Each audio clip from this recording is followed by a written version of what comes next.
Hello guys, welcome to the next video tutorial on Java programming for beginners.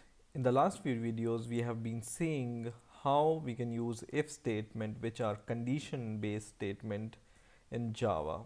Now in this video, we will see other kind of conditional statement that are called switch statement in Java. So whenever you have to make multiple condition checking, then you can use switch statement. You can use switch statement uh, in place of if else statement also, but generally we use switch statement where you have multiple expression to check. So let's take an example. For example, I have a data type called a score, which is integer and whose value is 90. So let's consider this is the score of some student. So in Java, let's first see how we can write switch statement. It's simple. You just need to write a keyword called switch, and then comes the round bracket which evaluates the expression, and then in curly braces you write some condition. So here comes your expression, and this expression can be following. So for example, this expression can be a byte, or can be a short value, or integer, or character value, right? So our value is integer, so we can write or evaluate this score value, and on the basis of this score value we can define some cases inside our switch condition. For example, case 90, and then comes this colon, and then you can execute your code. So we want to print, for example, system dot out dot print line, and in here we will print, for example, very good. This is on the basis of score. So if the student scores 90, we will print the message very good. And after this message will print, we just want to break out of this switch statement. So just write break, not this one but this one, and this semicolon. So in this way you can define multiple conditions inside your switch statement. Once again, I copied and pasted same statement, but I can define some other condition. For example, if it's 60 or if it's 40, then I will say the score is good, and if it's 40, the score is okay. And so based on the score, we are evaluating the score inside this switch statement. And if the score is 90, we will print this one, and we will break out of this switch statement. So what this break does is it breaks out of the switch statement. We will see when we run the example.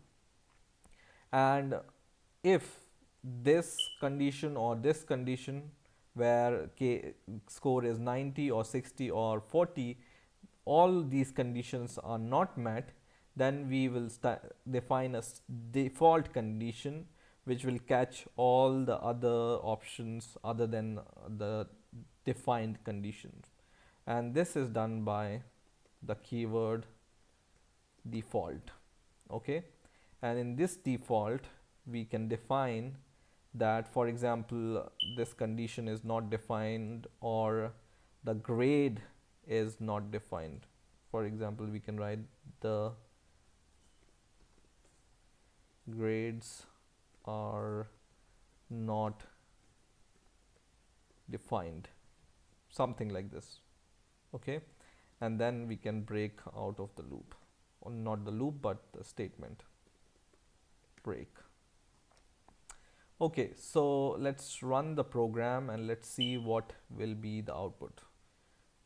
I will just compile the program and run it, and it prints very good because we have defined integer whose value is 90, and this variable we are evaluating with our switch statement, and then your program or switch statement evaluates whether the case, so case becomes, if the score is 90, then it will execute this code whatever you write after this colon and before this break keyword. All the code whatever you write inside this will be executed.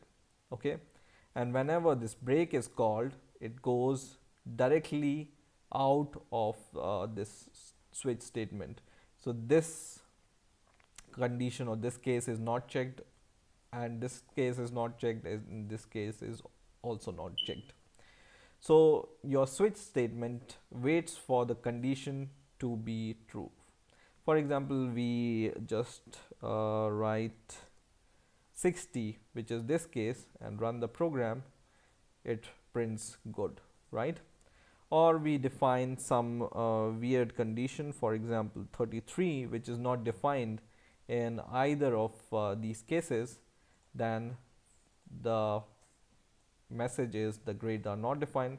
So your this code will be implemented. So this is like an if condition in switch statement, not else, not if, but the else condition in if statement, right? So whenever these conditions are not met, then the default condition is called, right? Now there are other ways of writing switch statement, or there are some properties of switch statement. For example, you can define case without the break statement like this. So if you define case where score is equal to 100 and you don't give here break keyword, let's see what happens. And in this case we will define score is equal to 100, and we will run the program, and it says very good.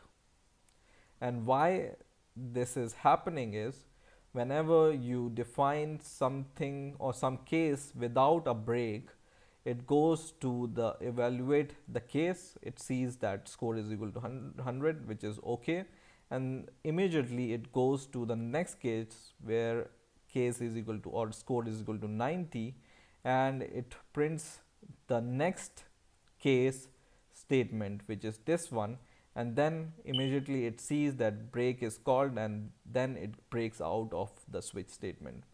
So whenever you want to evaluate multiple condition and you want to print or you want to execute a same code, you can define multiple conditions like this without a break keyword. For example 95, and you define 95 here also, then it will print very good.